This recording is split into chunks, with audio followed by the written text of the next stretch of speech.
Com a ausência do Papa Francisco em seu posto, uma dúvida surgiu nas pessoas. Quem fica no lugar do Papa quando ele precisa se ausentar, como nesse caso que ele está doente?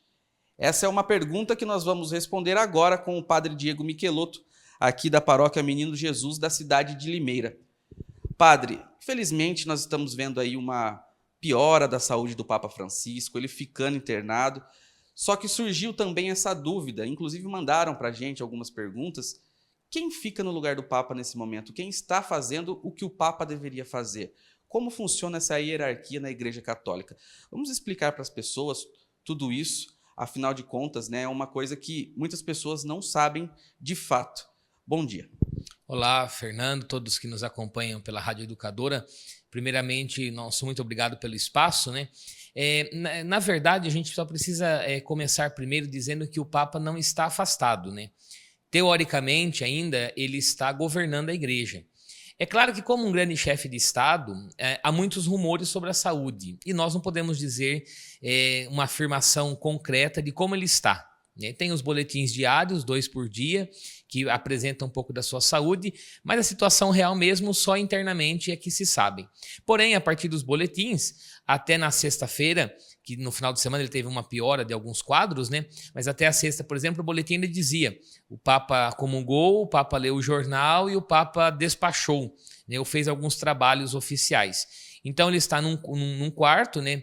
Num apartamento que tem ali o lugar da cama, deve ter o lugar do trabalho também, e ele fica assessorado dos cardeais que o ajudam, da equipe que o ajuda. Então, neste momento, ele ainda governa a igreja e, vamos dizer, enquanto não falarem o contrário, faz despachos, faz trabalhos, né, e trabalha com quem está ali perto nas diretrizes da igreja, dando as ordens e as coordenadas da igreja, né? No caso, vamos supor que o Papa ele fique totalmente ausente, ele precise sair ou ficar internado. Tem um cargo que assume no lugar dele. Quem que é essa pessoa? Como que funciona esse cargo? Seria numa espécie de vice-presidente, né? Já que o Vaticano seria um país, é isso, né, padre? Nós temos o secretário de Estado, que é o cardeal Pietro Parolin, que age como um ministro, né? Um primeiro-ministro, uma figura muito diplomática. Tanto é que a gente vê sempre nas postagens do Vatican News. Então, quando vai algum chefe de Estado, ele conversa com o Papa e geralmente depois tem uma audiência privada com o cardeal Pietro Parolin, que é aquele que faz as negociações e as tratativas como um ministro de Estado, né? Das relações internacionais, exteriores, é ele que responde. Então, ele continua trabalhando até a morte ou a renúncia do Papa. Então, este é um cargo que cai quando o Papa morre ou então renuncia, como foi o caso histórico de Bento XVI.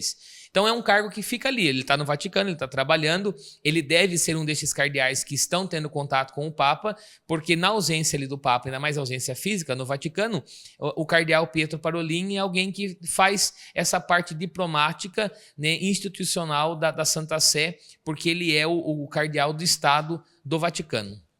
E uma outra pergunta agora para a gente finalizar. Saiu rumores na internet, e a gente queria confirmação, o Papa recebeu a unção dos enfermos? E, padre, explica para a gente, a unção dos enfermos é para quem já está morrendo ou não? Como que funciona isso na visão da igreja?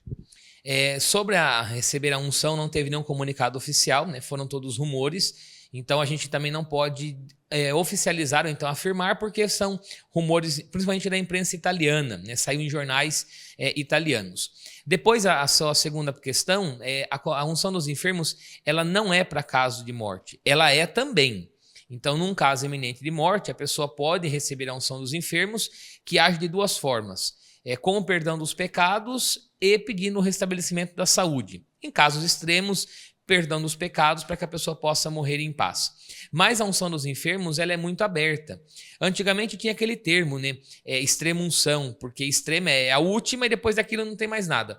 Hoje em dia não, nós falamos apenas unção dos enfermos e ela pode ser dada sempre que há uma enfermidade ou um perigo de morte. Até mesmo quando uma pessoa jovem, nós vamos passar por uma cirurgia, eu posso receber a unção dos enfermos. Ou então, eu estou com uma enfermidade, fiquei internado, estou internado, vou passar por um tratamento longo, eu posso receber a unção dos enfermos. Então, o Papa pode ter recebido, porque ele está numa enfermidade que surgiu agora.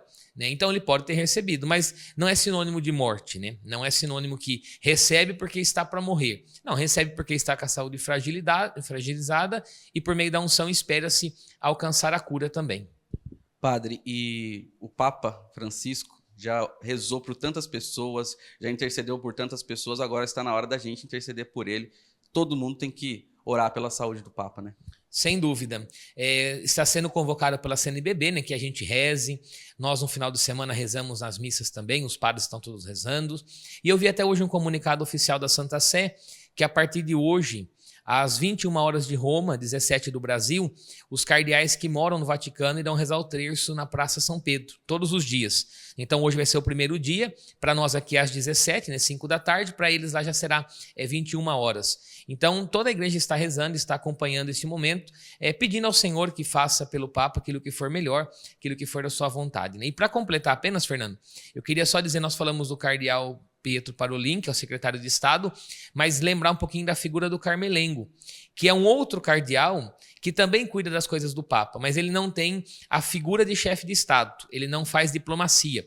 Mas na morte de um Papa ou na sua renúncia, é o Carmelengo que cuida do funeral e do conclave.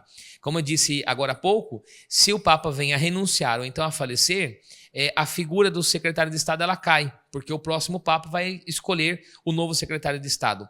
Ao cair essa figura, permanece a figura do Carmelengo, que hoje é o cardeal Farrell, é um cardeal irlandês, que é escolhido pelo Papa também, né? Então, numa questão que o Papa se ausente definitivamente, é o Carmelengo que então cuida das tratativas seguintes e, num possível conclave, é ele também quem faz a convocação para que os cardeais se dirijam a Roma e possam fazer a eleição. Então, temos essas duas figuras. O cardeal secretário de Estado, que é uma figura mais diplomática, e o cardeal Carmelengo, que é uma figura mais interna, que cuida das coisas do Papa, e numa possível ausência definitiva, é ele que dá as diretrizes até que o novo Papa seja eleito.